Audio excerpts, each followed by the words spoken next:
Madame, monsieur, bonsoir. Très heureux de vous retrouver sur Vox Africa dans le cadre de cette nouvelle chronique. Aujourd'hui, nous allons parler d'un sujet hyper important pour l'Afrique. Il s'agit de l'aide, de manière générale, et de l'aide publique au développement de manière particulière. Cela va faire aujourd'hui pratiquement 60 ans qu'on dit aider les pays pauvres à travers le monde. Mais la question est de se poser quel est l'impact que cette aide a pu avoir sur les différents pays bénéficiaires. Tenez par exemple, les données sont suffisamment éloquentes. Selon l'altermondialiste Alain Toussaint, en 1970, seulement 10% de la population des pays bénéficiaires vivait avec moins d'$1 par jour. Aujourd'hui, on est à 70% de la population de ces pays qui vit avec moins d'$1 par jour.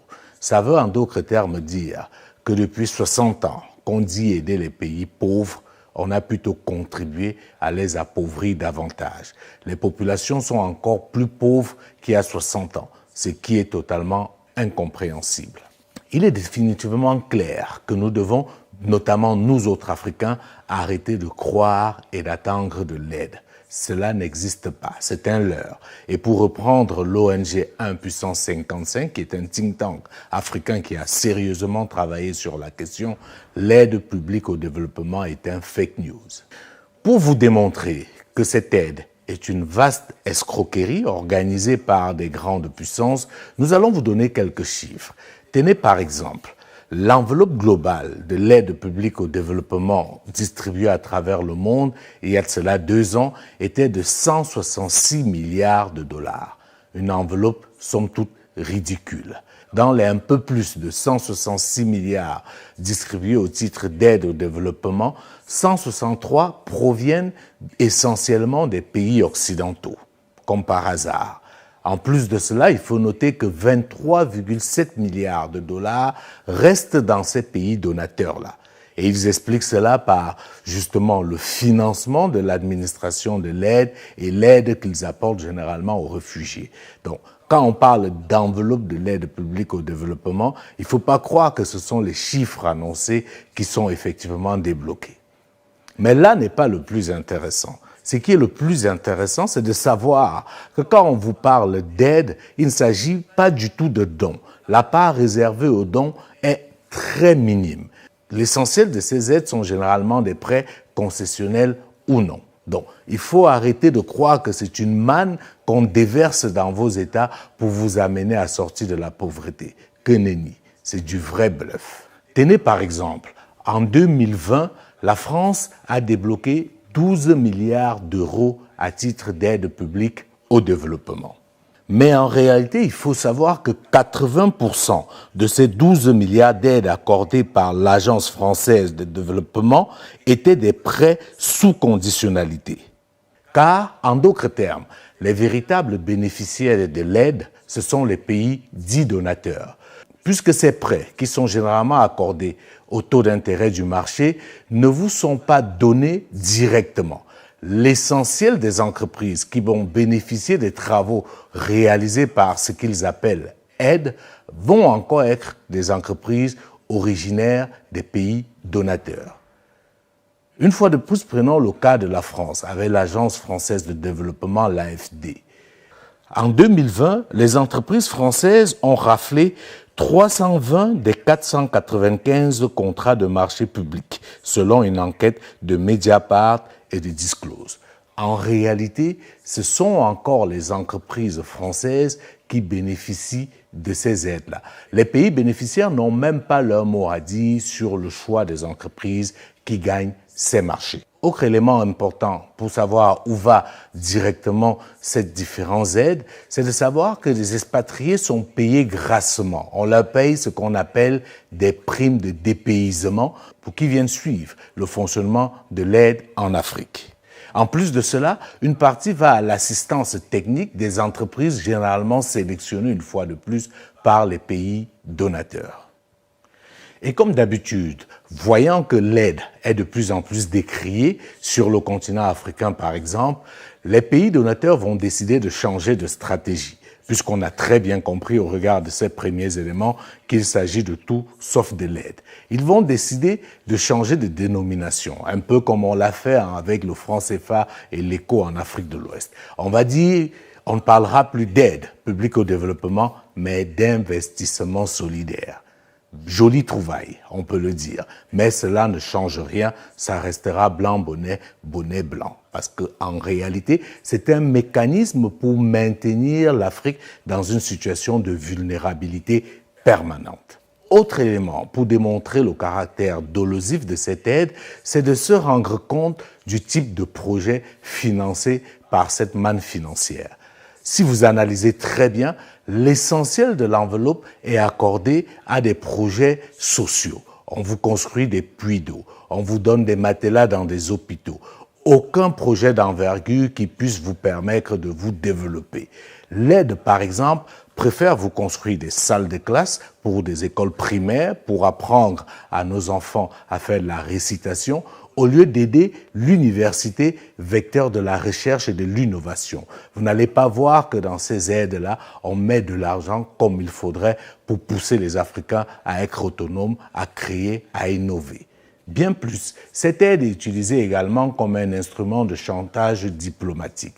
Quand vous analysez, vous vous rendez compte que la plupart des pays qui bénéficient le plus de l'aide, ce sont des partenaires ou des alliés stratégiques des pays donateurs. Si on prend l'exemple d'un pays comme le Niger reçoit énormément d'aide pour la simple et bonne raison qu'on veut profiter de son uranium.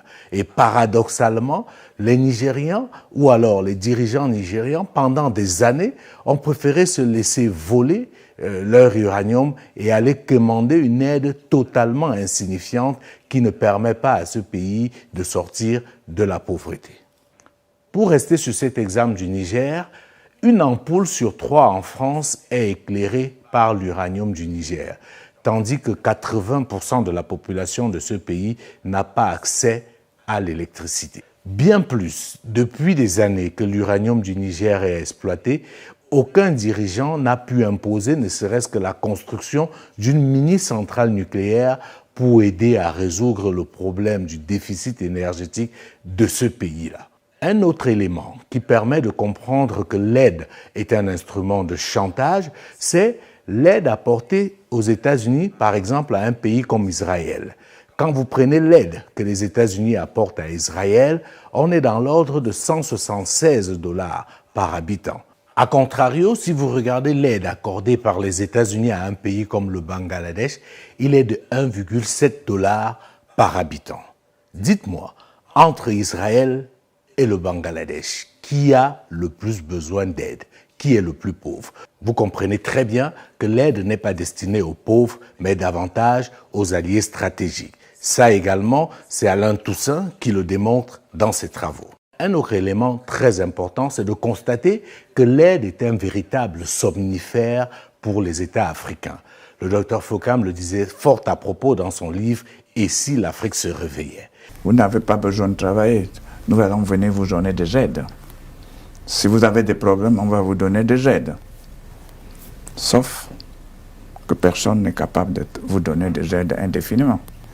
Mais comme vous avez déjà pris ça dans la tête, ok, si je ne cultive pas bien, ok, si j'ai un problème, il y a la mère patrie qui viendra très rapidement me donner les aides. Sauf que la mère patrie, à un moment, peut manquer aussi pour sa propre population. Et vous comprendriez avec moi et vous conclurez avec moi que lorsque quelqu'un a seulement un pour son enfant, il ne va quand même pas donner l'autre à l'enfant d'autrui. Voilà la situation dans laquelle nous sommes. Et pire, nos dirigeants nous y encouragent. Puisque chaque fois que le problème se pose, au lieu de demander à la population de se mettre au travail, ils montent au créneau pour dire vous ne nous aidez pas, la communauté internationale ne nous aide pas, les voisins ne nous aident pas. Qui vous a dit qu'on doit vous aider nécessairement? Qui vous a dit que vous ne devrez pas d'abord vous aider avant qu'on vous aide? Commencez d'abord par savoir que le travail anoblit l'homme, que le travail rend l'homme responsable retourne à l'homme toute sa dignité. Tout à l'heure, au début de cette chronique, je vous parlais justement d'un chiffre assez frappant qui nous vient d'une ancienne de la Banque mondiale, l'économiste zambien Dambisa Moyo. C'est elle qui relève justement que dans les années 70, il n'y avait que 10% de la population des pays bénéficiaires qui vivaient avec moins d'$1 par jour.